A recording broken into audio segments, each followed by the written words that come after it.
वो तो already paired होगा, क्योंकि वहां तो ऑक्टेट वॉक्टेट पूरा हो चुका होता है। तो हमें केवल आउटर मोस्ट शेल को रिप्रेजेंट करना है। 2s और 2p के लिए मैंने डब्बे बना दिए, या 3s के लिए मैंने डब्बा बना दिया, या 3s और 3p के लिए मैंने डब्बा बना दिया। चलिए अब नेक्स्ट क्वेश्चन बोल रहा हूं, लिखिएगा, which of the following species is paramagnetic in nature?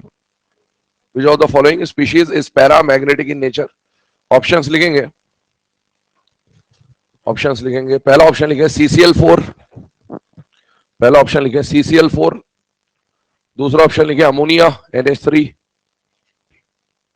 CCl4, good morning बेटे, CCl4 NH3। अगला ऑप्शन लिखे नियॉन Ne,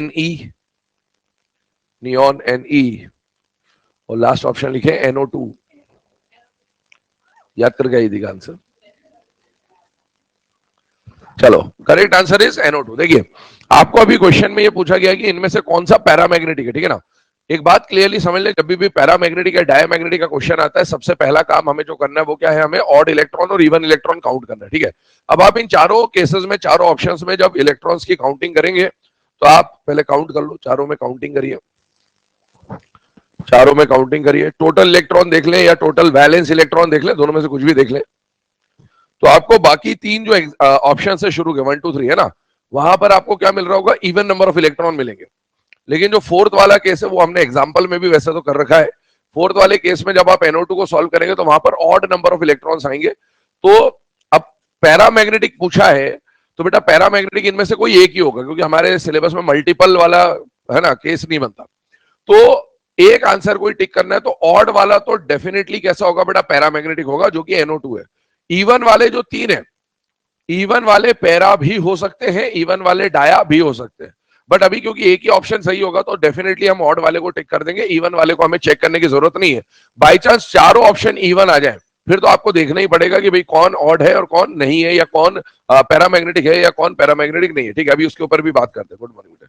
अगला क्वेश्चन लिखिए, which of the following species, which of the following species is, which of the following species is diamagnetic in nature? Which of the following species is diamagnetic in nature? Which of the following species is diamagnetic in nature? Options लिखेंगे, options लिखेंगे। पहला option लिखिएगा NO2, अगला option लिखिएगा ClO2, अगला option लिखिएगा N2O, अगला option लिखिएगा ClO3। चेक कर ले एक बार, last option ClO3, NO2, ClO2, N2O, ClO3। Correct answer is N2O। शुरू के मतलब A, B और D ऑप्शन जब आप चेक करेंगे तो बेटा वो तीनों जो है वो ऑड इलेक्ट्रॉन निकल के आएंगे, और जो C वाला ऑप्शन है वो इवन नंबर ऑफ इलेक्ट्रॉन आ रहा है। अब तीन ऑड है, तो ऑड वाले तो डेफिनेटली कैसे होंगे बेटा, पैरामैग्नेटिक, मतलब फर्स्ट वाला भी पैरा है, सेकंड वाला भी पैरा है, और डी वाला जो ऑप्शन है वो भी पैरा है, तीन तो पक्के पैरा है, ठीक है। अब जो बचा ऑप्शन नंबर C, वो इवन नंबर है। अब इवन नंबर है तो वो पैरा भी हो सकता था, डाया भी हो सकता था, लेकिन डाया पूछा है तो एक तो ऑप्शन हो गई होगा कोई ना कोई, तो वो N2O इस केस में निकल के आता है, ठीक है। अगला क्वेश्चन लिखे इसके बाद, which of the following, which of the following is paramagnetic in nature? Which of the following is paramagnetic in nature? Which of the following is paramagnetic in nature? पहला ऑप्शन लिखे नियॉन, दूसरा option लिखे magnesium, अगला option लिखे sulphur, अगला option लिखे CCl4। अब इस बार आपसे पैरामैग्नेटिक पूछा गया है, और आप जब चारों ऑप्शंस को चेक करेंगे तो इनमें से कोई भी ऑड इलेक्ट्रॉन स्पीशीज नहीं है। अगर कोई एक ऑड होता तो मैं डेफिनेटली उसको बिना कुछ सोचे समझे टिक कर सकते थे हम लोग, लेकिन अभी यहां पर कोई भी ऑड नहीं, सारे सारे क्या है बेटा, इवन। अब ऐसे क्वेश्चंस को कैसे अप्रोच करना है हमें ये सीखना। हालांकि आपको जब एग्जाम में क्वेश्चन आता है तो आपको जब पैरा पूछेगा तो 3 इवन एक ऑड देगा ही देगा, ये कंफर्म है, आपके लेवल पे ऐसे ही करता है। या फिर अगर डाया पूछेगा तो मैंने मतलब जो क्वेश्चन नंबर 1 और 2 टाइप का फ्रेम किया ना, ऐसे क्वेश्चन पूछता है आपसे। लेकिन बाई चांस ऐसा केस आ जाए कि सारे इवन दे दे और उनमें से हमें आइडेंटिफाई करना है कि कौन पैरा है कौन डाया है, तो क्या अप्रोच रखना है हम उसके ऊपर यहां पर बात करने वाले। देखिए सबसे पहले पहला ऑप्शन आपको दिया गया बेटा नियॉन, दूसरा ऑप्शन शायद मैग्नीशियम दिया मैंने, तीसरा ऑप्शन हमने लिया सिलिकॉन सल्फर, है ना, और चौथा ऑप्शन हमने लिया CCl4। अब देखो ये सारे के सारे इवन इलेक्ट्रॉन स्पीशीज है। ऑड होता तो मैं पैरा बोल देता, लेकिन इवन में अब कैसे चेक करना है उस पर बात करें। मुझे बताइए ये तीनों 1 2 3 जो आपको दिख रहे हैं, ये 1 2 3 एटम्स है, मॉलिक्यूल्स है, क्या है ये एटम्स। एटम में अगर आपको पहचानना है कि ये पैरा है या डाया है, तो उसके लिए आपको इसकी कॉन्फ़िगरेशन लिखनी पड़ेगी। क्या लिखनी पड़ेगी बेटा? कॉन्फ़िगरेशन, ठीक है। अब जब हम इसका कॉन्फ़िगरेशन लिखते हैं तो नियॉन में 10 इलेक्ट्रॉन है बेटा, कॉन्फ़िगरेशन आ जाएगा 1s2 2s2 2p6। यहां पर हम मैग्नीशियम की बात करें तो कॉन्फ़िगरेशन आ जाएगा 1s2 2s2 2p6 and 3s2। अगर मैं सल्फर की बात करूं तो कॉन्फ़िगरेशन आ जाएगा 1s2 2s2 2p6 3s2 3p4। और इसके बाद यदि मैं बात करूं CCl4, तो ये मॉलिक्यूल है बेटा, तो इसको हमें स्ट्रक्चर से सॉल्व करना पड़ेगा ना। एटम को तो हम लोग डायरेक्टली सॉल्व कर सकते हैं। अब एक बात देखिएगा, जब इन एटम्स के बारे में बात हो रही है तो ये जो 2s2 2p6 है, या ये जो 3s2 है, या जो 3s2 3p4 है, ये इसके वैलेंस शेल को रिप्रेजेंट कर रहा है, आउटर मोस्ट शेल को रिप्रेजेंट कर रहा है। देखो इनर शेल जो होता है ना, वो तो ऑलरेडी पेयर्ड होगा, क्योंकि वहां तो ऑक्टेट वॉक्टेट पूरा हो चुका होता है। तो हमें केवल आउटर मोस्ट शेल को रिप्रेजेंट करना है। 2s और 2p के लिए मैंने डब्बे बना दिए, यहाँ 3s के लिए मैंने डब्बा बना दिया, यहाँ 3s और 3p के लिए मैंने डब्बा बना दिया। अब 2s2 का मतलब हो गया इस तरह से, और 2p6 मतलब 1 2 3 4 5 6। क्या यहाँ पर कोई अनपेयर्ड इलेक्ट्रॉन दिख रहा है क्या हमें? नहीं, मतलब सारे इलेक्ट्रॉन पेयर्ड है। पेयर्ड है मतलब ये कैसा होगा बेटा? डायामैग्नेटिक, ठीक है। आगे बढ़ते हैं। 3s2 की बात करें, एस में एक ही डब्बा होता है और एक डब्बे में पहले सिंगल फिलिंग फिर पेयरिंग हो गई। इसका मतलब है यहाँ पर ये मॉलिक्यूल या ये एटम, सॉरी मॉलिक्यूल नहीं, ये एटम कैसा मिलेगा आपको? डायामैग्नेटिक। अब आते हैं 3s2 3p4 में, बेटा दो इलेक्ट्रॉन यहां पर ऐसे, p4 का मतलब है 1 2 3 4 ऐसे भरेंगे क्या? नहीं, ध्यान रखना है ना, 1 2 3 फिर 4। क्या इसके पास दो अनपेयर्ड इलेक्ट्रॉन दिख रहा है? अगर किसी के पास अनपेयर्ड इलेक्ट्रॉन है तो उसका नेचर कैसा आ जाएगा? पैरामैग्नेटिक। और जितने ज्यादा अनपेयर्ड इलेक्ट्रॉन होंगे उतना ज्यादा पैरामैग्नेटिक होता है। एक फॉर्मूला आप एटॉमिक स्ट्रक्चर में पढ़ते हैं स्पिन मैग्नेटिक मोमेंट का, आगे हमारे भी काम आएगा। That is μs is equal to √n+2 Bohr magneton. इसमें n अनपेयर्ड बताता है आपको। जितने ज्यादा अनपेयर्ड इलेक्ट्रॉन होते हैं उतना ज्यादा स्पिन मैग्नेटिक मोमेंट होता है, मतलब उतना ज्यादा पैरामैग्नेटिक होता है। बहुत इंपॉर्टेंट है, आएगा सिलेबस में, कोऑर्डिनेशन में बहुत बार आएगा आपके सामने। आगे बढ़ते हैं, ये फोर्थ वाला केस समझते हैं। देखो अभी तक एटम दिया हुआ था, एटम दिया हुआ था तो हमने बोल दिया कौन पैरा है कौन डाया है, हमने डायरेक्टली सॉल्व कर लिया। लेकिन अभी ये क्या है बेटा? मॉलिक्यूल। अब मॉलिक्यूल में कैसे सॉल्व करना है तो हमें बॉन्डिंग समझनी पड़ेगी इसकी। क्या CCl4, सोचिए ये कंपाउंड आयनिक होगा कि कोवेलेंट होगा? पहले तो ये सोच लो, क्योंकि बॉन्डिंग आपको दिखानी है तो पहले आपको पता होना चाहिए कि बॉन्ड है कौन सा, आयनिक है या कोवेलेंट है, वरना हम कुछ भी बना देते हैं, ठीक है ना। CCl4 कोवेलेंट है। नॉन मेटल का बॉन्ड कैसा होगा बेटा? कोवेलेंट होगा। कोवेलेंट कैसे बनेगा? ट्रांसफर से या शेयरिंग से? शेयरिंग से। सेंट्रल एटम कौन है बेटा? कार्बन। कार्बन के वैलेंस शेल में हम लोग जानते हैं कितने इलेक्ट्रॉन होते हैं? 4। अपन है ना नॉर्मल स्ट्रक्चर बना रहे जो बचपन में सीखते थे, अभी ज्योमेट्री से हमें कोई ज्यादा मतलब नहीं है। क्लोरीन के वैलेंस शेल में कितने इलेक्ट्रॉन होते हैं बेटा? 7। तो ऐसे हर क्लोरीन के वैलेंस शेल में 7 इलेक्ट्रॉन्स आपको दिख रहे होंगे। अच्छा, क्लोरीन का जरा कॉन्फ़िगरेशन इमेजिन करिए, तो क्लोरीन का कॉन्फ़िगरेशन होता है बेटा 3s2 3p5, है ना। 3s2 3p5 में आप बता सकते हैं क्या कितने अनपेयर्ड इलेक्ट्रॉन होते हैं क्लोरीन के पास? एक अनपेयर्ड। 3s2 3p5, p5 का मतलब है 1 2 3 4 5 और एक अनपेयर्ड बचेगा। अब एक बात सुने, कोवेलेंट बॉन्ड, अभी आज के लेक्चर में हम लोग देखेंगे कोवेलेंट बॉन्ड का फॉर्मेशन अनपेयर्ड इलेक्ट्रॉन की पेयरिंग के लिए होता है। किसके लिए होता है? अनपेयर्ड की पेयरिंग। अगर किसी के पास एक अनपेयर्ड है तो वो एक कोवेलेंट बनाएगा, किसी के पास दो अनपेयर्ड है वो दो कोवेलेंट बनाएगा। मैंने डबल बॉन्ड नहीं बोला, मैंने दो कोवेलेंट बोला है, दो कोवेलेंट बॉन्ड बनाएगा। अगर किसी के पास तीन अनपेयर्ड है, तीन कोवेलेंट बॉन्ड बनाएगा। क्लोरीन के पास कितने अनपेयर्ड होते हैं? एक। और कार्बन जब अपने एक्साइटेड स्टेट में जाएगा 4 अनपेयर्ड। अरे एक्साइटेड स्टेट बोला है ना, तो कार्बन 4 बॉन्ड बना सकता है। आप जानते हो टेट्रावेलेंसी पूरी ऑर्गेनिक खत्म हो गई अब तो, है ना, इतना पता होना चाहिए। 5 बॉन्ड तो नहीं बनाएगा ना? हाँ अभी सुनो, हाँ गर्दन टूट जाएगी तो तुम्हारी। तो यहां पर है ना, क्लोरीन एक बॉन्ड बना रहा है, कार्बन 4 बॉन्ड बना रहा है। बेटा ये इसने एक अनपेयर्ड की एक अनपेयर्ड के साथ पेयरिंग कर ली, इसके एक अनपेयर्ड ने इसके एक अनपेयर्ड के साथ पेयरिंग कर ली, इसके एक अनपेयर्ड ने इसके साथ पेयरिंग कर ली, और इसके एक अनपेयर्ड ने इसके साथ पेयरिंग कर ली। कार्बन के जो चारों अनपेयर्ड थे चारों की पेयरिंग हो गई, और क्लोरीन का जो एक एक, ये तो लोन पेयर है, लोन पेयर। पेयर मतलब ये ऑलरेडी पेयर्ड है, ये अनपेयर्ड नहीं है। तो ये जो अनपेयर्ड था इसने भी पेयरिंग कर लिया। बताओ यहां पर कोई अनपेयर्ड इलेक्ट्रॉन बचा या नहीं बचा? नहीं बचा, क्योंकि सबकी पेयरिंग हो गई अल्टीमेटली। इसका मतलब है ये मॉलिक्यूल भी कैसा निकल के आ जाएगा? डायामैग्नेट। तो हमने ये डिस्कस करा कि भाई अगर ऑड इलेक्ट्रॉन होता तो हम डेफिनेटली पैरामैग्नेटिक बोल देते, लेकिन अगर सारे इवन आ जाए तो इवन में दो तरह की पॉसिबिलिटीज बनेगी, या तो आपको एटम दिया जाएगा या मॉलिक्यूल दिया जाएगा। एटम में पैरा है या डाया है कैसे पहचानेंगे? कॉन्फ़िगरेशन से। और अगर मॉलिक्यूल में पैरा या डाया पहचानना है तो उसके लिए आपको क्या बनाना पड़ेगा? स्ट्रक्चर। स्ट्रक्चर अभी एक बनाया, अभी पूरे चैप्टर में हमको स्ट्रक्चर ही स्ट्रक्चर पढ़ने केमिकल बॉन्डिंग में, तो अभी बस हिंट दिया आपको कि इस तरह से चेक किया जाता है। ठीक है, बाकी हम लोग पढ़ेंगे इसके आगे जैसे जैसे बढ़ते जाएंगे।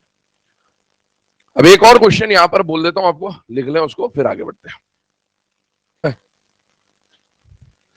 इसमें देखो है ना, चिल्ला चिल्ला के पढ़ाया जाता है। ये और ये मतलब 10 इलेक्ट्रॉन स्पीशीज आ जाए, 16 इलेक्ट्रॉन स्पीशीज आ जाए और 32 इलेक्ट्रॉन स्पीशीज आ जाए, ये कैसे होंगे? ठीक है, वो जो आप वो देखते हो ना वन शॉट वाले, आइए 5 मिनट में केमिस्ट्री सीखे, है ना, ये खूब चिल्ला चिल्ला के पढ़ा देते उसमें। बेटे गलत है ये, अगर आपको ये पता है तो ये गलत है। ठीक है, ये अधूरी बात है, पूरी जानकारी होनी जरूरी है। कोई भी चीज अगर अपन समझते हैं, कोई भी ट्रिक समझते हैं, तो अपने को ये जरूर पता होना चाहिए कि कहाँ अप्लाई होगा और कहाँ अप्लाई नहीं होगा। जैसे ये बता देते हैं 10, बच्चों के दिमाग में फिट हो जाता है क्योंकि बताने का तरीका वैसा होता है कि 10 आ जाए, 16 आ जाए, 32 आ जाए, पैरामैग्नेटिक, टिक करके आ जाना। ठीक है, क्या बात समझ में आ रही है आपके? ऐसा नहीं है कि दुनिया में आने वाला हर 10 इलेक्ट्रॉन पैरा होगा, या हर 16 इलेक्ट्रॉन पैरा होगा, या हर 32 इलेक्ट्रॉन पैरामैग्नेटिक होगा। ऐसे है ना बहकावों में ना है।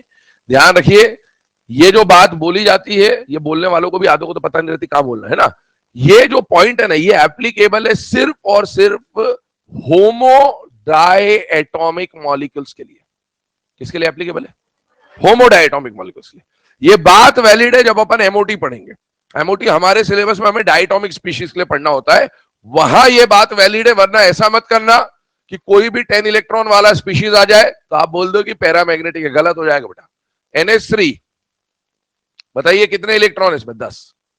नाइट्रोजन के साथ हाइड्रोजन के 3, 10 इलेक्ट्रॉन क्या होना चाहिए? पैरा, ये डाया है। CH4 10 इलेक्ट्रॉन है, क्या होना चाहिए? पैरा है, डाया। तो अपने को ये पता होना चाहिए। अगर ये फर्जीवाड़ा पता है किसी को तो ध्यान रखें, ये मैं बताऊंगा आगे एमओटी में जाके, बट ये इसीलिए दिमाग में फिट करा क्योंकि कुछ लोगों को ये बात पता रहती है जिन्होंने प्रिपरेशन करा होता है। तो ये अधूरी बात है बेटा, ये हर जगह लगेगा ऐसा जरूरी नहीं है। ये पॉइंट वैलिड है किसके लिए बेटा? होमो डाई एटॉमिक मॉलिक्यूल के लिए। बॉस टेक्निक से इसको याद कर लेते, बॉस है ना, इस तरह से। खैर वो एमओटी में मैं डिस्कस करूंगा, लेकिन अगर किसी को ये पता है तो ध्यान रखना ये पूरा सत्य नहीं है, या अधूरा सत्य है, तो आपको इसके बारे में जानकारी रखने की अभी कोई जरूरत नहीं है। हाल फिलहाल में हमने कॉन्सेप्ट समझ लिया किस तरह से कैलकुलेट करना होता है। ठीक है, अब आगे बढ़ते हैं। इसके बाद अभी तक जो भी पैरा या डाया के बारे में हमने डिस्कस करना था वो बता दिया मैंने आपको। नेक्स्ट हेडिंग डालिएगा कोवेलेंट बॉन्ड। नेक्स्ट हेडिंग डालिएगा कोवेलेंट बॉन्ड। अभी देखो, थोड़ी देर पहले मैंने आपसे डिस्कशन किया कि कोवेलेंट बॉन्ड का फॉर्मेशन क्यों होता है? अनपेयर्ड इलेक्ट्रॉन की पेयरिंग के लिए। ठीक है, तो हमें अब यहां पर यह चेक करना है कि कोवेलेंट बॉन्ड क्यों बना, कितने कोवेलेंट बॉन्ड बने। एक टर्म आएगी हमारे सामने कोवैलेंसी, और कोवैलेंसी के बेसिस पे कौन कौन एग्जिस्ट कर सकता है और कौन कौन एग्जिस्ट नहीं कर सकता। ये बात बताइए, कोवेलेंट बॉन्ड का फॉर्मेशन ट्रांसफर से होता है या शेयरिंग से होता है? शेयरिंग भी इक्वल शेयरिंग या अनइक्वल शेयरिंग? इक्वल। डेफिनेशन बोल रहा हूं, पहले लिखिएगा। The chemical bond formed by The chemical bond formed by, ठंड थोड़ी कम हो गई है ना, 2 दिन बाद फिर बढ़ जाएगी, फोरकास्ट ऐसा मतलब।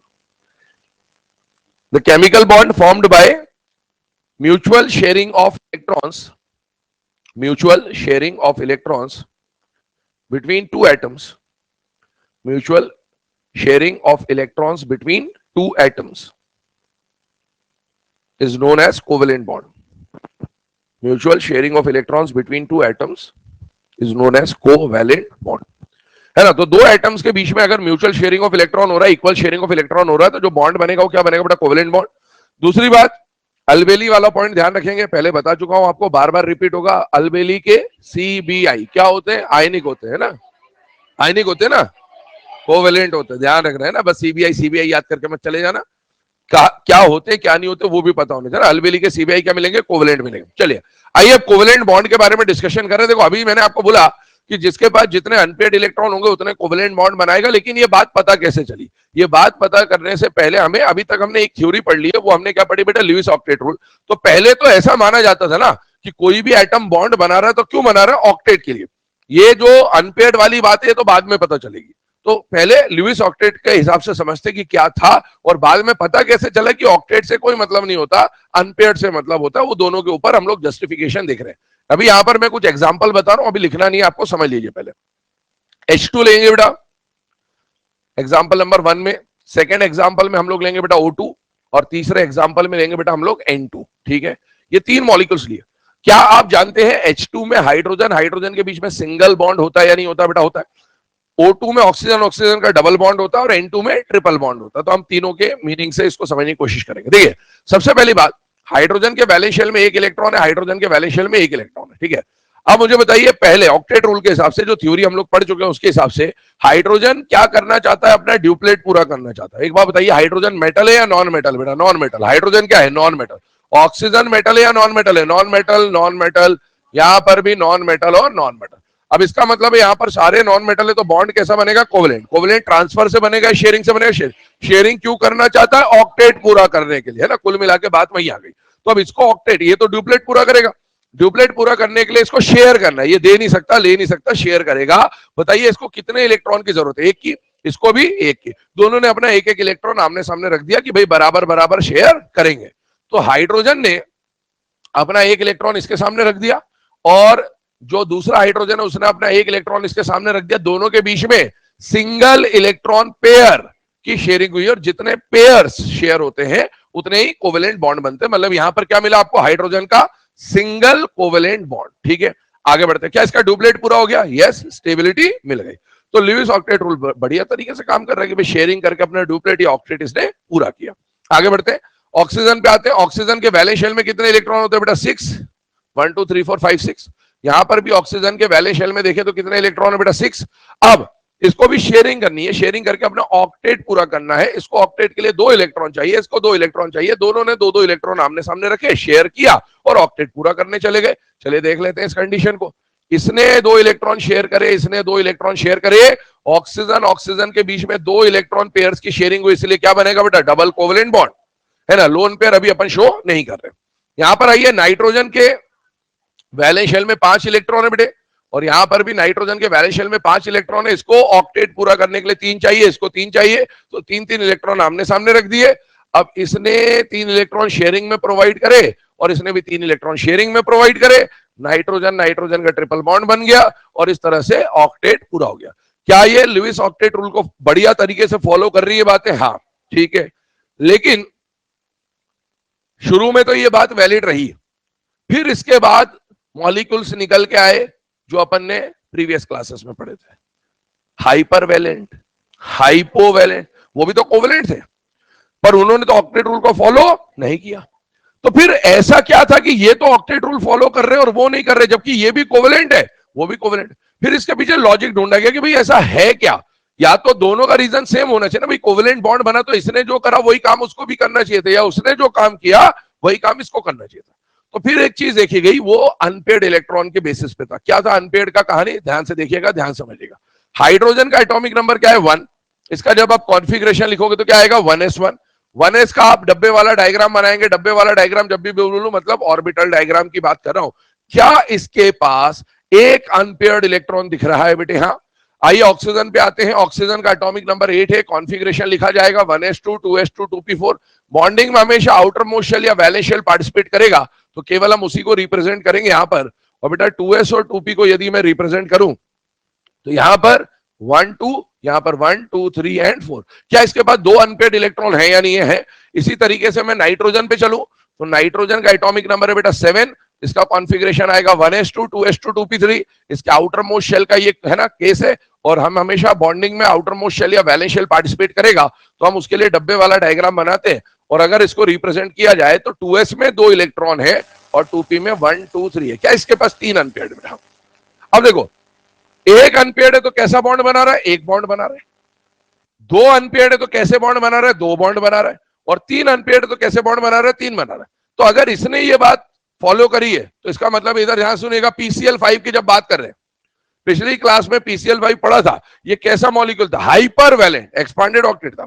बताइए फास्फोरस का आउटर मोस्ट शेल का कॉन्फ़िगरेशन होता है 3s2 3p3 और 3s2 3p3 है, तो यहां पर 1 2 1 2 3 ये कंडीशन है। इसके पास फिलहाल में कितने अनपेयर्ड है? 3, तो इसको 3 बॉन्ड बनाने चाहिए था, बिल्कुल बनाता भी है, PCl3 भी एग्जिस्ट करता है, यहां पर तो ऑक्टेट रूल फॉलो हो जाएगा। लेकिन जैसे ही PCl5 बनाने जाओगे, क्या 3s और 3p के अलावा थर्ड शेल में जितना शेल नंबर होगा उतने ही सब शेल भी होते हैं, तो थर्ड शेल में sp के अलावा d भी होगा, और d होगा तो ये इलेक्ट्रॉन एक्साइट होकर जब यहां जाएगा तो 3d में जाएगा, और कितने अनपेयर्ड इलेक्ट्रॉन बचेंगे आपके पास? 5।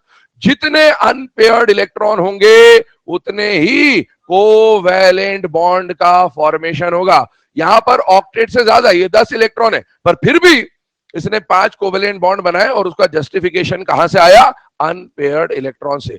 तो इस तरह से हमें यह पता चला कि कोवैलेंट बॉन्ड का फॉर्मेशन कभी भी ऑक्टेट कंप्लीशन के लिए नहीं होता है। इसका फॉर्मेशन क्यों होता है? अनपेयर्ड इलेक्ट्रॉन की पेयरिंग के लिए। अगर किसी भी एटम के पास अनपेयर्ड इलेक्ट्रॉन है तो वो इलेक्ट्रॉन को अनपेयर्ड रखना नहीं चाहता है, क्योंकि अल्टीमेटली अगर अनपेयर्ड है तो स्पिन एक तरफ होगी, अगर पेयरिंग होगी तो स्पिन आपस में कैंसल हो जाएंगे, जिससे मॉलिक्यूल की या इलेक्ट्रॉन की स्टेबिलिटी बढ़ जाएगी।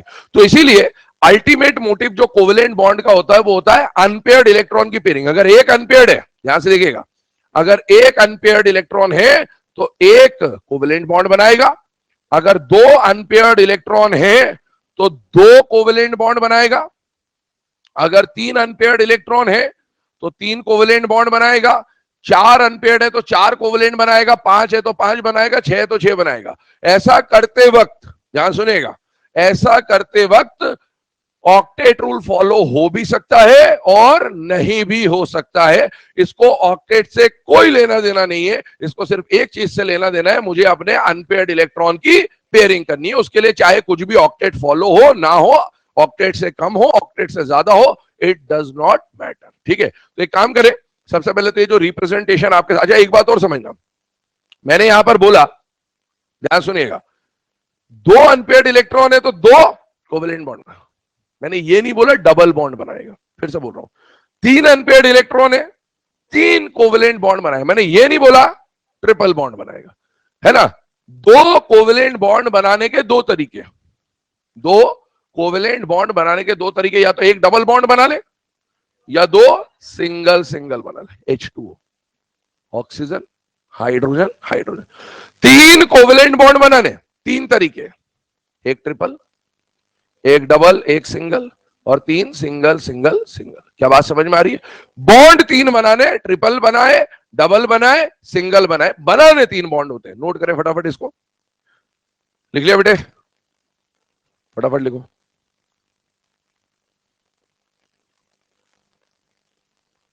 ये तीनों डायग्राम बनाने के बाद एक नोट लिखेंगे हम लोग, है ना, कि जितने अनपेयर्ड इलेक्ट्रॉन होंगे उतने ही कोवैलेंट बॉन्ड बनेंगे, इस तरह से लिख लीजिएगा आप, जितने अनपेयर्ड इलेक्ट्रॉन होंगे उतने ही कोवैलेंट बॉन्ड बनेंगे। नोट चाहो तो पहले लिख लो, जितने अनपेयर्ड इलेक्ट्रॉन होंगे उतने ही कोवैलेंट बॉन्ड बनेंगे। चले बेटा, है ना। अब ये जो अभी हम लोगों ने डिस्कशन किया, इसमें हमने एक कंक्लूजन निकाला कि कोवैलेंट बॉन्ड का फॉर्मेशन कभी भी ऑक्टेट के लिए नहीं होता है, किस लिए होता है? अनपेयर्ड की पेयरिंग के लिए। ठीक है, अब एक काम करेंगे, कोवैलेंट बॉन्ड जो अभी हम लोगों ने लिखा है उसके बाद हम लोग वीबीटी के ऊपर मूव करेंगे थोड़ी देर के बाद। पहले हम लोग कोवैलेंसी के कुछ एग्जांपल्स डिस्कस करेंगे, और कौन से कंपाउंड एग्जिस्ट करते हैं और कौन से कंपाउंड एग्जिस्ट नहीं करते हैं, ये पैटर्न हम लोग यहां पर समझेंगे। एक बात बहुत क्लियरली समझे, एग्जिस्टेंस और नॉन एग्जिस्टेंस का जो टॉपिक है बेटे, ये अपने आप में बहुत बड़ा टॉपिक है। ठीक है, सही है, तू है, सर्दी लग गई है, और कुछ डिस्कशन करना कर लेना पहले, फिर बताना मेरे को आउटपुट क्या निकल के आता है।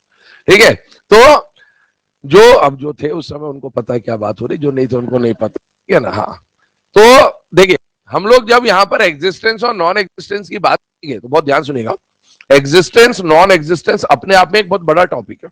मतलब ये नहीं है कि आप यहां पर अभी जो पढ़ेंगे सिर्फ वहीं पर एग्जिस्टेंस नॉन एग्जिस्टेंस शुरू हुआ और वहीं खत्म हो गया, ऐसा नहीं होगा। एग्जिस्टेंस नॉन एग्जिस्टेंस पूरी इनऑर्गेनिक में लास्ट तक आपके साथ चलेगा। कभी कुछ पॉइंट्स आप डी एंड एफ ब्लॉक में मिलेंगे, कुछ पॉइंट्स पी ब्लॉक में मिलेंगे, तो इस तरह से एग्जिस्टेंस नॉन एग्जिस्टेंस काफी लंबा टॉपिक है और उसके अलग अलग केसेस होते हैं। कुछ केस जो केमिकल बॉन्डिंग से रिलेटेड है या जो हम यहाँ पर समझ सकते हैं अभी तक के नॉलेज से, वो हम यहाँ डिस्कस करेंगे, और कुछ ऐसे पॉइंट्स होंगे जो हम आगे जाके पी ब्लॉक या डीएनएफ ब्लॉक में भी डिस्कस कर रहे होंगे, ठीक है। दूसरी बात, अब आते हैं इसमें कोवेलेंसी के ऊपर। मैंने अभी वहां पर बोला था आपको एक नोट लिख लेना, जितने अनपेयर्ड इलेक्ट्रॉन होंगे उतने ही क्या बनेंगे बेटा, कोवेलेंट बॉन्ड। दूसरा एक पॉइंट और मैं स्टेटमेंट बोल दे रहा हूं, कहीं भी लिख लेना आप चाहो तो लिख लीजिएगा। Formation of covalent bond, formation of covalent bond takes place, formation of covalent bond takes place for pairing up of unpaired electron, for pairing up of unpaired electron, not for completion of octet, not for completion of octet, ठीक है ना। Unpaired वाला तो वैसे भी हमने लिख भी लिया, लेकिन यहां पर ये ध्यान रखिएगा कि अनपेयर्ड की पेयरिंग के लिए ही कोवेलेंट बॉन्ड बनता है, उसको ऑक्टेट से कोई लेना देना नहीं। ऑक्टेट पूरा हो ना हो, इलेक्ट्रॉन डेफिशिएंट बन जाए, इलेक्ट्रॉन एक्सपांडेड बन जाए, कुछ भी बन जाए, कोई फर्क नहीं पड़ता, ठीक है। आइए अब इधर यहां पर कोवेलेंसी की बात करते हैं। कोवेलेंसी क्या, अभी हम लोग बात कर रहे हैं बेटा कोवेलेंट बॉन्ड की। तो कोवेलेंट बॉन्ड में जब भी बॉन्ड बनेगा तो ऑब्वियसली नॉन मेटल के बीच में जनरली आपको बॉन्ड देखने को मिलेगा। ये बात बताओ, नॉन मेटल जो है, क्या वो पी ब्लॉक में एग्जिस्ट करते हैं या एस ब्लॉक में एग्जिस्ट करते हैं? पी ब्लॉक मेनली आपको जो नॉन मेटल मिलेंगे वो पी ब्लॉक में मिलेंगे। और पी ब्लॉक में भी ध्यान सुनेगा, मैंने आपको बोला हमारे सिलेबस में एस और पी ब्लॉक को पीरियड्स इंपॉर्टेंट होते हैं, वो सेकंड और थर्ड होता है, मैं शुरू से बोलते आ रहा हूं। सारी केमिस्ट्री आपकी ऐसे ही चलेगी, मतलब ये छोटी छोटी बातें, पर ये अगर दिमाग में आ जाए तो अपने को समझ में आता है कि अपन यही क्यों पढ़ रहे हैं, इसके अलावा क्यों नहीं पढ़ रहे, क्योंकि हमारे सिलेबस में ही सेकंड और थर्ड पीरियड मेंशन्ड है। तो सेकंड और थर्ड पीरियड के जो नॉन मेटल्स हैं वही तो कोवेलेंट बॉन्ड बनाएंगे, क्योंकि आपको कोवेलेंट बॉन्ड बनाने के लिए किसकी जरूरत पड़ेगी, नॉन मेटल्स की। और खासकर जो सेकंड और थर्ड पीरियड के नॉन मेटल्स है वो हमारे सिलेबस में एज अ सेंट्रल एटम काम करेंगे। किसकी तरह काम करेंगे?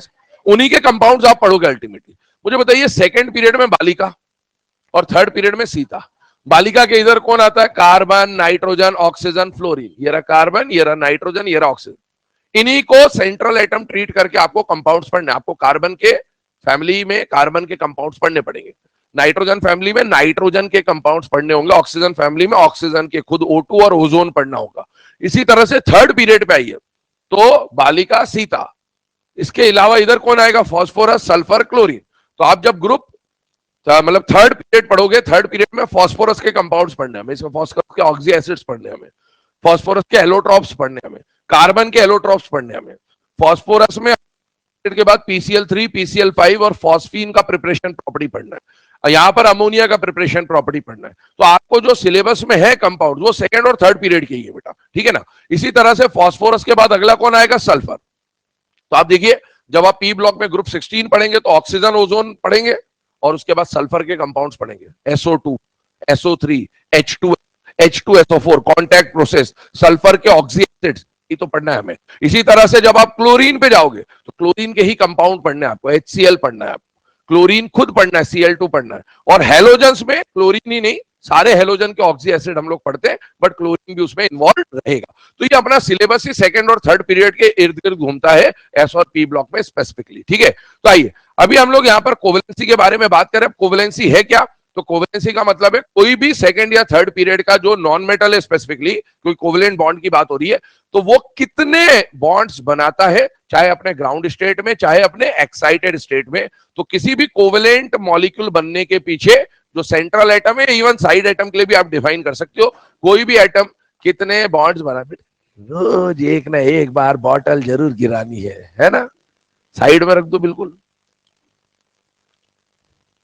जैसे घर में क्या चाय वाय मत बनाना, मेहमान आए तो, ठीक है। हाँ, तो मतलब अंदर से खट खट पट यही चलता रहेगा, बाहर से मंगा लेना चाहे, ठीक है। हाँ, अभी सुनो, यहां पर जब हम बात कर रहे हैं तो देखो सेकेंड और थर्ड पीरियड के जो सेंट्रल एटम है, वो सेंट्रल एटम कोवेलेंट बॉन्ड में कितने कोवेलेंट बॉन्ड बनाएंगे? एक बनाएंगे, दो बनाएंगे, तीन बनाएंगे, उसी को क्या कहा जाता है? उनकी कोवेलेंसी। एक बात और समझे, कोवेलेंसी के अंदर अभी डिफाइन करवाता हूं मैं। कोवेलेंसी के अंदर हम लोग ग्राउंड स्टेट को भी कंसीडर करेंगे, एक्साइटेड स्टेट को भी कंसीडर करेंगे। कोवेलेंसी के अंदर कोवेलेंट बॉन्ड तो आएंगे ही आएंगे, साथ में कोऑर्डिनेट बॉन्ड भी आ सकते हैं, because coordinate bond are also a type of covalent bond. पर पहले हम लोग कोऑर्डिनेट को इंक्लूड नहीं कर रहे, हम विदाउट कोऑर्डिनेट बात करेंगे, पहले सिर्फ हम कोवेलेंट को समझेंगे और फिर हम उसके बाद कोऑर्डिनेट को भी कोवेलेंट के साथ इंक्लूड करेंगे। ठीक है, इस तरह से हमारा पैटर्न रहेगा। चलिए कोवेलेंसी की बात करें, डेफिनेशन बोल रहा हूं, लिखिएगा।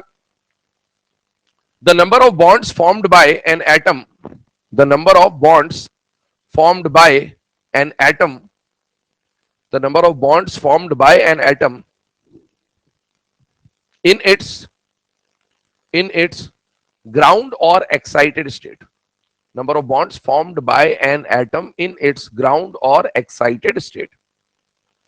कोई भी एटम अपने ग्राउंड स्टेट या एक्साइटेड स्टेट में कितने बॉन्ड्स बनाता है, उसी को क्या कहा जाएगा, उसकी कोवेलेंसी। ठीक है, माइनस को है, उसके लिए सिलेबस पीरियोडिक टेबल रहेगा। ठीक है, ध्यान रखिएगा। किस बात का बेटे,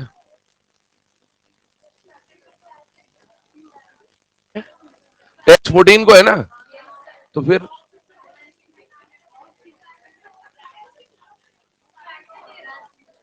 फोर्टीन को सैटरडे ही तो है, 14 को सैटरडे। कौन उड़ाएगा पतंग?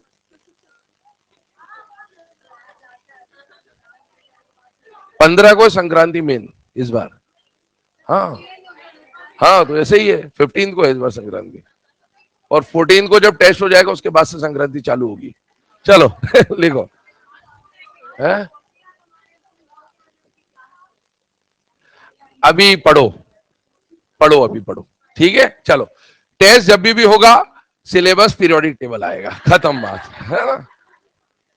ओके, चलो अब आगे बढ़ते। कोवेलेंसी में हम लोगों ने डेफिनेशन लिखी, अब उसके आगे का पॉइंट क्या है, ध्यान सुनेगा। मैंने बोला हमें सेकंड और थर्ड पीरियड के सेंट्रल एटम्स को लेकर डिस्कस करना है, और वो सेकंड और थर्ड पीरियड के जो सेंट्रल एटम्स हैं उनमें सबसे पहले हम लोग डिस्कशन स्टार्ट करेंगे बेटा कार्बन, नाइट्रोजन, ऑक्सीजन, जो कि सेकंड पीरियड के सेंट्रल एटम रहने वाले। ठीक है, देखो सबसे पहले कार्बन के अकॉर्डिंगली हम लोग समझने की कोशिश करते हैं, क्योंकि कार्बन में ग्राउंड स्टेट और एक्साइटेड स्टेट दोनों आ जाएंगे, तो हमें समझना आसान है, जबकि नाइट्रोजन और ऑक्सीजन में ऐसा हो नहीं पाएगा। तो हमें ग्राउंड और एक्साइटेड का जो मीनिंग है वो कार्बन से समझ में आ जाएगा। सबसे पहले कार्बन का हमने कॉन्फ़िगरेशन लिख दिया बेटा, 1s2 2s2 2p2, और ये सेंट्रल एटम की तरह हम लोग ट्रीट करके चल रहे हैं। कंपाउंड कौन से होंगे वो हम इसके बाद जज करेंगे। ठीक है, अब देखिए यहां पर कार्बन में जब आपने कॉन्फ़िगरेशन लिखा तो बॉन्डिंग में हमेशा वैलेंस शेल के इलेक्ट्रॉन पार्टिसिपेट करेंगे, तो हमने आउटर मोस्ट शेल या वैलेंस शेल का कॉन्फ़िगरेशन हाईलाइट कर दिया, 2s2 2p2। और यहां पर 2s में कितने इलेक्ट्रॉन आ रहे हैं बेटा, 2, और 2p में कितने इलेक्ट्रॉन है, 2। अभी फिलहाल में ये इसका ग्राउंड स्टेट है। अभी मुझे बताइए, क्या ग्राउंड स्टेट में कार्बन के पास कोई अनपेयर्ड इलेक्ट्रॉन है या नहीं है बेटा? है। कितने अनपेयर्ड इलेक्ट्रॉन? 2। जितने अनपेयर्ड इलेक्ट्रॉन होंगे, क्या कोवेलेंट बॉन्ड का फॉर्मेशन अनपेयर्ड की पेयरिंग के लिए होता है या ऑक्टेट के लिए होता है? अनपेयर्ड की पेयरिंग। कितने अनपेयर्ड है? 2। इसका मतलब है ये 2 कोवेलेंट बॉन्ड तो बनाएगा ही बनाएगा, और जितने कोवेलेंट बॉन्ड बनाएगा अपने ग्राउंड या एक्साइटेड स्टेट में, उतनी ही क्या हो जाएगी इसकी कोवैलेंसी। मतलब इस कंडीशन में कार्बन अगर बॉन्ड फॉर्मेशन में पार्टिसिपेट करता है तो कार्बन का कोवैलेंसी क्या निकल के आएगा बेटा? 2। अब देखो ये तो सेंट्रल एटम हो गया, अब यहां पर साइड एटम के बारे में इमेजिन करना है। मान लो इसके साथ बॉन्डिंग करने कोई नॉन मेटल आ रहा है दूसरा, ये एक नॉन मेटल है, दूसरा नॉन मेटल कोई और आ रहा है। मान लो वो नॉन मेटल हाइड्रोजन है। कौन है? तो हाइड्रोजन इसके साथ कोवेलेंट बॉन्ड बनाने क्यों आएगा? क्योंकि उसके पास भी अनपेयर्ड होगा। अनपेयर्ड की पेयरिंग के लिए तो कोवेलेंट बॉन्ड बना रहे। हाइड्रोजन के पास बताइए कितना अनपेयर्ड होता है? एक होता है, बोर्ड पे बना हुआ। तो हाइड्रोजन एक अनपेयर्ड लेके आया, तो एक हाइड्रोजन एक के साथ ही तो पेयरिंग कर पाएगा। ऐसे दूसरा हाइड्रोजन आएगा एक अनपेयर्ड लेके इसके साथ पेयरिंग करेगा। बताइए स्पीशीज क्या बन के आ जाएगा? CH2। कार्बीन्स आप पढ़ते हैं, ठीक है? तो ये CH2 आ गया। CH2 जो है, अगर इसमें कोई आपसे पूछे कि कार्बन की कोवेलेंसी क्या है, तो CH2 में कार्बन की कोवेलेंसी क्या है? 2। क्योंकि आप जानते हैं इसका जब स्ट्रक्चर ओपन करेंगे तो आपको 2 सिंगल बॉन्ड मिलेंगे, मतलब 2 कोवेलेंट बॉन्ड मिलेंगे।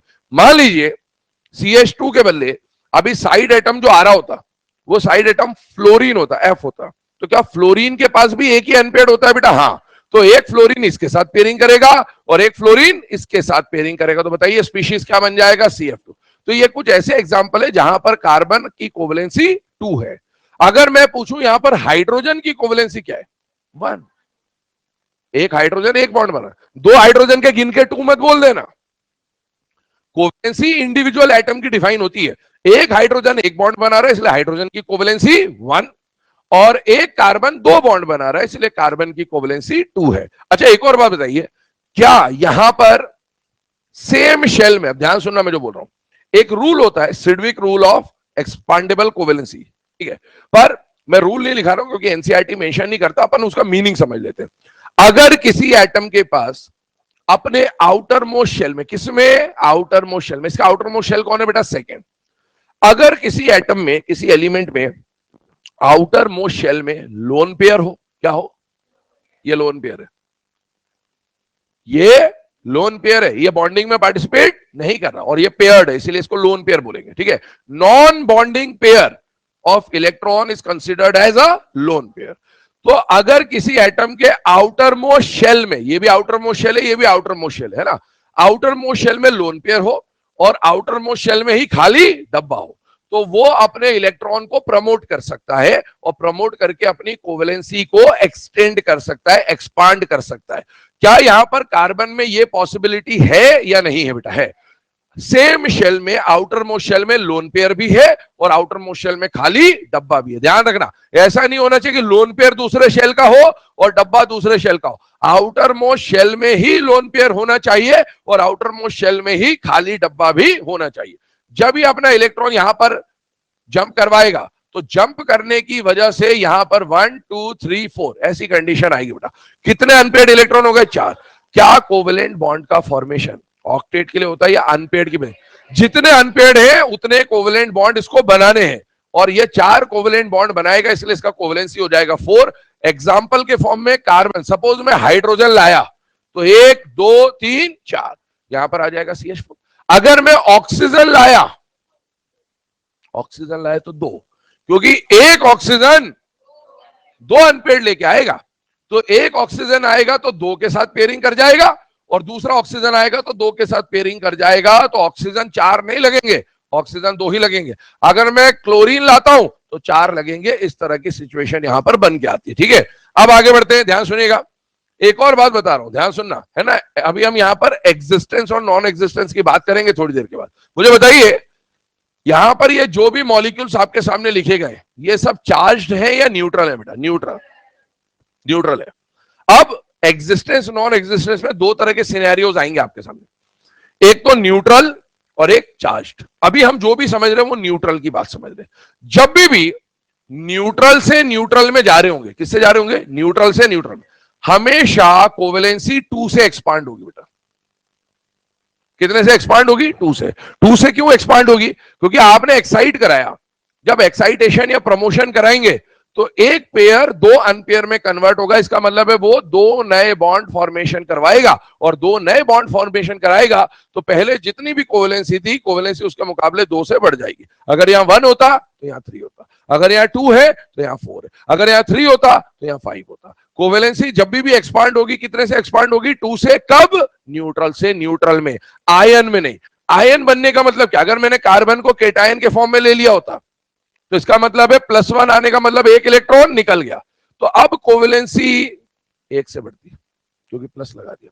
अगर मैंने माइनस लगा दिया होता, कार्बन में नहीं कर सकते अभी फिलहाल में, कंडीशन नहीं बता रहा हूं, लेकिन कार्बन में अगर मैंने माइनस लगाया होता तो फिर कोवेलेंसी 1 से बढ़ जाती। समझ में आ रही है आपको? क्योंकि यहाँ 2 होता और यहाँ 3 होता, ये तो पेयर हो जाता, लोन पेयर बन जाता। तो कभी भी कोवेलेंसी का जब एक्सपांशन होगा तो न्यूट्रल से न्यूट्रल के केस में कोवेलेंसी हमेशा 2 से बढ़ेगी और आयन के केस में कोवेलेंसी 1 से भी बढ़ सकती है, ठीक है। आइए इधर ध्यान दीजिएगा, नाइट्रोजन पे आ रहे हैं। नाइट्रोजन का कॉन्फ़िगरेशन आपके सामने लिखा है 2s2 2p3 outer most shell, हमेशा बॉन्ड फॉर्मेशन में वैलेंस शेल पार्टिसिपेट करेगा, तो ये 2s2 2p3 बना दिया बेटा मैंने। अभी मुझे बताइए, ग्राउंड स्टेट में नाइट्रोजन के पास कितने अनपेयर्ड इलेक्ट्रॉन है बेटा? 3। जितने अनपेयर्ड इलेक्ट्रॉन होंगे उतने कोवेलेंट बॉन्ड बनाएगा, मतलब इसकी कोवेलेंसी क्या हो जाएगी? 3। अगर कोवेलेंसी 3 है, बताओ नाइट्रोजन को मैं सेंट्रल मान के चल रहा हूं और साइड एटम में हाइड्रोजन ला रहा हूं, तो क्या 3 हाइड्रोजन की जरूरत पड़ने वाली है? Yes, 3 hydrogen. अमोनिया, ध्यान से देखिए, क्या अमोनिया में नाइट्रोजन 3 बॉन्ड बनाता है? हाँ। और क्या अमोनिया में नाइट्रोजन के पास एक लोन पेयर भी होता है? हाँ। ये आपका जो है यहां पर स्पीशीज दिख रहा है, ये लोन पेयर की तरह काम कर रहा है। अच्छा, अगर मैं साइड एटम में फ्लोरीन ले आऊं तो NF3 बन जाएगा, अगर मैं साइड एटम में क्लोरीन ले आऊं तो NCl3 बन जाएगा। इस तरह के एग्जांपल्स आपके सामने आएंगे। अब मुझे बताइए, क्या सेकंड पीरियड वालों के पास 2s2p के अलावा 2d होता है क्या? नहीं, 2d तो पॉसिबल ही नहीं, d का शुरुआत तो 3d से होगा। तो मुझे बताइए, क्या इसके पास, नाइट्रोजन के पास आउटर मोस्ट शेल में लोन पेयर है या नहीं है? लेकिन आउटर मोस्ट शेल में खाली डब्बा नहीं है। इसका मतलब ये एक्साइटेशन नहीं दिखा सकता, और अगर ये एक्साइटेशन या प्रमोशन नहीं दिखा सकता तो इसका कोवेलेंसी 3 से 5, न्यूट्रल से न्यूट्रल 3 से 5 हो पाएगा क्या? नहीं। नाइट्रोजन अपनी कोवेलेंसी एक्सपांड नहीं कर सकता। अगर कोवेलेंसी एक्सपांड करता है तो बोलते हैं कि ये वेरिएबल कोवेलेंसी दिखाता है। अगर कोवेलेंसी एक्सपांड नहीं कर पा रहा है तो हम बोलेंगे ये वेरिएबल कोवेलेंसी नहीं दिखाता है। आइए आगे बढ़ते हैं, ऑक्सीजन पे आ रहे बेटे।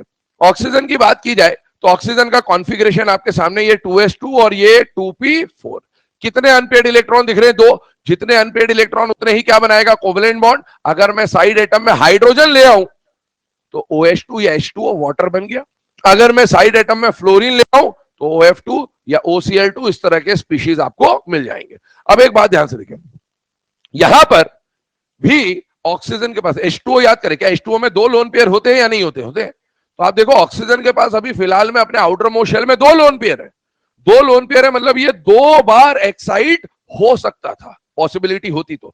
अगर ये एक बार एक्साइट होता तो 2 से क्या बनता? 4, और एक और बार एक्साइट होता तो 4 से क्या बनता? 6। पर क्या ऑक्सीजन 2 से 4, 4 से 6 हो सकता है क्या? नहीं, क्योंकि इसके पास आउटर मोस्ट शेल में खाली डब्बा नहीं है। देयरफॉर क्या ऑक्सीजन वेरिएबल कोवेलेंसी दिखाएगा या नहीं दिखाएगा? नहीं दिखाएगा। तो ये इसकी कंडीशन अभी हमने समझी। अब देखो जितना अभी हमने पढ़ा ना, उसके बेसिस पे मैं यहां पर कुछ क्वेश्चंस आपको करा रहा हूं। इसको बाद में लिखेंगे, लास्ट में, पहले पूरा करेंगे फिर इसको लिखेंगे, बट मैं अभी समझा देता हूं क्योंकि समझाना अभी आसान है। क्वेश्चन रहेगा कि इनमें से कौन एग्जिस्ट करता है और कौन एग्जिस्ट नहीं करता है। आइए इधर ध्यान देंगे। सबसे पहला मैंने लिखा NH3, फिर मैंने लिखा NH4, फिर मैंने लिखा NH5, फिर मैंने लिखा NH6। ठीक है। इसके बाद दूसरा केस मैंने लिखा OH2, फिर मैंने लिखा OH3, फिर मैंने लिखा OH4, फिर मैंने लिखा OH5, फिर मैंने लिखा OH6। यहां पर अगला केस लिख रहा हूं, मैंने लिखा NF3, मैंने लिखा NF4, मैंने लिखा NF5। ये 3 एग्जांपल्स अभी मैंने आपके सामने लिखे, और इनमें से हमें इंडिविजुअली चेक करना है कौन एग्जिस्ट करेगा और कौन एग्जिस्ट नहीं करेगा। जैसे मैं कार्बन के लिए भी लिख देता हूं, कार्बन भी हमने डिस्कस कर लिया है। मान लो मैंने लिखा CH2, मान लो लिखा मैंने CH4, मान लो लिखा मैंने CH6। तो इनमें हम लोग 1 बाय 1 बात कर रहे हैं कि भाई कौन एग्जिस्ट करेगा और कौन एग्जिस्ट नहीं करेगा। मुझे बताइए यहां पर चारों एग्जांपल में जो सेंट्रल एटम बैठा हुआ है, क्या वो सेकेंड पीरियड का है या नहीं है? सेकेंड पीरियड में ज्यादा से ज्यादा 4 बॉन्ड बनाने की पॉसिबिलिटी होती है। ये लिखाऊंगा मैं आगे जाके, अभी आपको, है ना, अगले लेक्चर पे हम पहुंचेंगे उस पॉइंट पे। सेकेंड पीरियड ज्यादा से ज्यादा 4 बॉन्ड बना सकता है, क्योंकि उसके पास 1 ऐसे और 3 पी है। अगर चारों में एक एक अनपेयर्ड रख दे तो भी 4 बॉन्ड बना सकता है, इससे ज्यादा तो नहीं बना। सेकेंड पीरियड कभी भी 4 से ज्यादा बॉन्ड बनाते हुए दिखे तो आप तो डायरेक्टली उसको कैंसिल कर दें कि वो तो बन ही नहीं सकता, क्योंकि सेकेंड पीरियड कभी भी 4 से ज्यादा बॉन्ड नहीं बनाता। अब अगर 4 तक है, 4 तक है, तो फिर चेक करना पड़ेगा, क्योंकि 4 तक वालों में भी हो सकता है एग्जिस्ट करे, हो सकता है ना भी करे, पर 4 से ज्यादा तो डेफिनेटली एग्जिस्ट नहीं करेगा। अब देखो यहां पर आइए कार्बन से शुरू करते हैं। CH2 इमेजिन करिए दिमाग में, क्या CH2 में कार्बन की कोवेलेंसी 2 दिख रही है आपको? और CH2 में अगर कार्बन की कोवेलेंसी 2 दिख रही है, इसका मतलब आपको समझ में आना चाहिए कि क्या कार्बन 2 कोवेलेंसी दिखा सकता है? हाँ, इसका मतलब ये तो एग्जिस्ट कर जाए। और ये सारे न्यूट्रल है, अभी इसमें आयन नहीं है, क्योंकि आयन आते ही कहानी बदल जाएगी। ये तो कर जाएगा एग्जिस्ट, समझ गए? ये कर जाएगा एग्जिस्ट। आयनिक फॉर्म में ये सब एग्जिस्ट करते हैं, लेकिन न्यूट्रल फॉर्म में ये एग्जिस्ट नहीं करेंगे। देखिएगा अभी देखो, कार्बन की कोवेलेंसी 2, यहां पर कार्बन की कोवेलेंसी क्या है? 4। क्या ये पॉसिबल है? हाँ है। इतना तो अपन बेसिक भी जानते हैं। अब इसके लिए अगर आप लॉजिक लगाने बैठोगे तो काम नहीं चलेगा। जो पता है, जिनकी प्रॉपर्टीज आप पढ़ते हो, टिक कर देना, एग्जिस्ट करते होंगे। आइए इधर, क्या नाइट्रोजन की ग्राउंड स्टेट में कोवेलेंसी 3 होती है बेटा? हाँ, यहां पर 3 सिंगल बॉन्ड बनाने, यहां पर भी 3 सिंगल बॉन्ड बनाने, मतलब ये तो एग्जिस्ट कर जाएगा। अच्छा, नाइट्रोजन अगर ग्राउंड स्टेट में कोवेलेंसी 3 और एक लोन पेयर लेके बैठा है, तो अगर ये एक्साइट कर पाता तो 3 के बाद डायरेक्टली 5 होता। पर क्या ये एक्सपांड कर सकता है? नहीं। तो 5 वाला और 5 वाला तो एग्जिस्ट नहीं करेगा। क्या न्यूट्रल में कभी 3 से डायरेक्ट 4 पे जा सकता है? नहीं। न्यूट्रल में जब भी कोवेलेंसी बढ़ेगी 2 से बढ़ेगी, तो 3 के बाद सीधे 5 बनता, 4 तो वैसे भी नहीं बन पाता। हाँ, क्या आयन के फॉर्म में 4 बन सकता है? बिल्कुल बनेगा, क्योंकि आयन के फॉर्म में कोवेलेंसी 3 से 4 या 3 का 2 हो सकता है, लेकिन न्यूट्रल में 3 का 5 ही होगा। यह बात समझनी जरूरी है। आइए आगे बढ़ते हैं। यहां पर आइए सेकंड वाला ऑक्सीजन के केस पे आते हैं। क्या ऑक्सीजन की ग्राउंड स्टेट में कोवेलेंसी 2 होती है? हाँ, अगर ये एक्सपांड कर पाता तो 2 से 4 पे जाता, पर कर नहीं पाता। बीच में 3 का तो कोई संभावना है ही नहीं। 2 के बाद 4 पे जाता और 4 के बाद 6 पे जाता, पर वो पॉसिबल नहीं है। तो ये आपके सामने कुछ स्पीशीज है जो एग्जिस्ट करेंगे और जो एग्जिस्ट नहीं करेंगे। आइए आगे बढ़ते हैं, कुछ और एग्जांपल देखते हैं थर्ड पीरियड के, फिर उनके ऊपर भी इस टाइप के क्वेश्चन देखेंगे। थर्ड पीरियड में 3 एलिमेंट्स हम लोग कंसिडर करेंगे। पहला है फास्फोरस, दूसरा है सल्फर, तीसरा है क्लोरीन। फास्फोरस की कंडीशन बेटा आपके सामने लिखी हुई है 3s2 3p3, ये इसका ग्राउंड स्टेट का कॉन्फ़िगरेशन, और 3d इसके पास खाली पड़ा हुआ है बेटा। अब एक बात देखिए, क्या फिलहाल में ग्राउंड स्टेट में फास्फोरस के पास 3 अनपेयर्ड है बेटे? हाँ, जितने अनपेयर्ड है उतने कोवेलेंट बॉन्ड बनाएगा, मतलब यहां पर इसकी कोवेलेंसी 3 हो जाएगी। और बताइए, अगर हाइड्रोजन लाया तो pH3 बन जाएगा, अगर फ्लोरीन लाया तो pF3 बन जाएगा, और अगर क्लोरीन लाता तो PCl3 बन जाता। क्या इन सबके पास एक एक लोन पेयर होता या नहीं होता? होता। आगे बात करेंगे। इसी से हाइब्रिडाइजेशन निकाल सकते हैं, number of sigma bond plus number of loan pair. तो 3 तो सिग्मा बनते हैं और एक लोन पेयर बनता है, 3 + 1 4, 4 मतलब sp3। क्या बात समझ में आ रही है आप? आइए आगे बात करते हैं। क्या इसमें आउटर मोस्ट शेल में लोन पेयर तो है, साथ ही साथ खाली डब्बा भी है? हाँ। तो कितने लोन पेयर है? एक, और डब्बे तो खूब है। तो एक लोन पेयर है तो कितनी बार प्रमोट करेगा? एक ही बार तो करेगा। जब एक बार प्रमोट करेगा तो कोवेलेंसी एक ही बार बढ़ेगी। कितने से बढ़ेगी? 2 से। 3 का हो जाएगा 5। pH5 नहीं बनेगा, वो एग्जिस्ट नहीं करता। उसका रीजन है, वो हम लोग आगे पढ़ेंगे, अभी नहीं बता रहा हूं, ठीक है। तो PCl5 या PF5 बनेगा। और वो कैसे बनेगा? क्योंकि यहां पर 5 अनपेयर्ड इलेक्ट्रॉन आ जाएंगे। आगे सुनिएगा, अगला एग्जांपल लेते हैं, एग्जांपल नंबर 5। आइए इधर, इसको तो यहां पर लिख दें पहले। आपको सपोज दिया गया PF3, आपको दिया गया PF4, आपको दिया गया PF5, आपको दिया गया PF6, और बोला गया कि इनमें से कौन एग्जिस्ट करेगा और कौन एग्जिस्ट नहीं करेगा। क्या हमें ये समझ में आ रहा है कि फास्फोरस ग्राउंड स्टेट में तो कोवेलेंसी 3 दिखाएगा, ये सारे न्यूट्रल है, तो न्यूट्रल में बीच वाला पॉसिबिलिटी नहीं है बेटा। 3 के बाद सीधे 5 क्या पॉसिबल है? हाँ है, क्योंकि डी है, और इसके बाद 6 पे ये नहीं जा पाएगा। क्या आयन के फॉर्म में PF4 और PF6 का बनना प्लस माइनस के साथ पॉसिबल था? हाँ। आप याद करो, जब हम आगे पढ़ेंगे, अभी मैंने फ्लोरीन लिखा है, अगर मैं क्लोरीन लेता तो PCl3 PCl5 तो आप पढ़ते ही हो, ये भी बनते हैं। Solid state hybridisation of PCl5 में ये कैटायन होता है और ये एनायन होता है। क्या आयनिक फॉर्म में 4 और 6 बन जाएगा? बन जाएगा। लेकिन क्या न्यूट्रल फॉर्म में 4 और 6 बनाएगा? नहीं बनाएगा। ये बात क्लियर रखिएगा माइंड में। आगे बढ़ते हैं। अगला जो एलिमेंट हमें लेना है, सेंट्रल एटम लेना है, वो कौन है बेटा? सल्फर। सल्फर का एटॉमिक नंबर 16 है। कॉन्फ़िगरेशन लिख दे रहा हूं, 1s2 2s2 2p6 3s2 3p4। हमेशा बॉन्डिंग में कौन पार्टिसिपेट करेगा? Valence shell. ग्राउंड स्टेट लेते हैं इसका, ये 3s हो गया, ये 3p हो गया, और यहां पर हमने 3d दिखा दिया जो अवेलेबल है हमारे पास, 3s 3p 3d। अभी बताइए s में कितने इलेक्ट्रॉन है बेटा? 2, और p में 1 2 3 4। कितने अनपेयर्ड इलेक्ट्रॉन दिख रहे हैं बेटा? 2। जितने अनपेयर्ड इलेक्ट्रॉन होंगे उतने ही कोवेलेंट बॉन्ड बनाएगा, मतलब इसकी कोवेलेंसी 2 है। एग्जांपल के फॉर्म में अगर हाइड्रोजन बॉन्ड बनाने आया तो SH2 बन जाएगा या H2S बन जाएगा। फ्लोरीन आया तो SF2 बन जाएगा। क्या अभी इसके पास 2 लोन पेयर दिख रहे हैं? हाँ। और क्या इसके पास सेम शेल में खाली डब्बा भी है? हाँ। मतलब ये कितनी बार एक्साइट दिखा सकता है? 2 बार। जब पहली बार एक्साइट होगा तो 2 का 4, और दूसरी बार एक्साइट होगा तो 4 का 6 आ जाएगा। तो यहां पर आते हैं इसके फर्स्ट एक्साइटेड स्टेट की तरफ, और फिर बात करेंगे इसके सेकेंड एक्साइटेड स्टेट की तरफ। ध्यान सुनिएगा, ये मैं बना दूंगा अभी फर्स्ट और सेकेंड एक्साइटेड स्टेट। इसके बारे में अब यहां पर कंपाउंड देख लेते हैं अपन कि कौन सा कंपाउंड एग्जिस्ट करेगा और कौन सा कंपाउंड एग्जिस्ट नहीं करेगा। पहले अपन उस पर बात कर लेते हैं।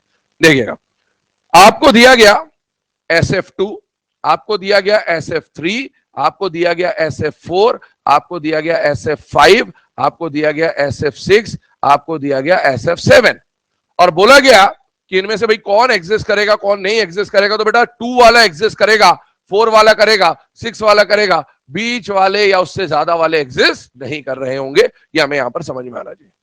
नोट करते जाए इसको जब तक मैं फिल कर दे रहा हूं। देखिए बेटा, सल्फर तक के केसेस को समझने के बाद यहां पर क्लोरीन का केस आपके सामने लिखा हुआ है, ध्यान सुन लेना। ये चीजें है ना, आप ऐसे माइंड में एक काम करें, फिट ही कर लें, ज्यादा कोई इसमें लोड लेने की जरूरत नहीं है। अपने को ये पता है कार्बन की कोवलेंसी 2 और 4 होती है, आप अच्छी तरीके से जानते हैं। नाइट्रोजन की कोवलेंसी क्या रहेगी, 3, ऑक्सीजन 2, ये अपन जानते हैं, बचपन से यही स्ट्रक्चर बनाते हुए आ रहे हैं अपन बार बार। फॉस्फोरस की 2 कोवलेंसी है, क्या फॉस्फोरस वेरिएबल कोवलेंसी दिखा सकता है? हाँ, फॉस्फोरस की कोवलेंसी 3 और 5 हो सकती है, न्यूट्रल फॉर्म की बात कर रहा हूं मैं, है ना। यहाँ पर सल्फर की कोवलेंसी 2, 4, 6 हो जाएगी। हेलोजन की कोवलेंसी, हेलोजन बोला मैंने, सिर्फ क्लोरीन नहीं बोल रहा हूं, हेलोजन्स की बात करें, क्योंकि हेलोजन आपको सेंट्रल एटम में मिलेंगे। क्यों मिलेंगे? क्योंकि हेलोजन नॉन मेटल है और नॉन मेटल ही कोवलेंट बॉन्ड कहीं ना कहीं बना रहे होंगे, ठीक है। तो हेलोजन की कोवलेंसी 1, 3, 5 और 7 होती है, 4 कोवलेंसी दिखाते हैं। आप देख सकते हैं ग्राउंड स्टेट में इसके पास एक अनपेयर्ड इलेक्ट्रॉन है। जब पहली बार एक्साइट होगा तो 1 से क्या हो जाएगा बेटा, 3, जब दूसरी बार तो 5 और तीसरी बार तो 7। तो ये इसके एग्जांपल्स है, ClF, ClF3, ClF5, ClF7 steric hindrance की वजह से एग्जिस्ट नहीं करता है। तो ऐसा स्पीशीज जहां पर क्लोरीन की कोवलेंसी आपको 7 दिखती है, वो स्पीशीज कौन है बेटा? पर क्लोरिक एसिड बोलते हैं इसको, और इसको पर क्लोरेट आयन बोलते हैं। इसका स्ट्रक्चर यदि मैं बना दूं तो उसका स्ट्रक्चर कुछ इस तरह से बन के आएगा। आगे हमें पढ़ना है सिलेबस में ऑक्सी एसिड्स में। यहां देख सकते हैं क्लोरीन ने 7 बॉन्ड्स बना रखे, ठीक है। तो ये आप नोट कर लेना। और इससे पहले, ठीक है, शायद PDF आ ही जाएंगे बन के इसके, आपके पास आ जाते हैं ना। तो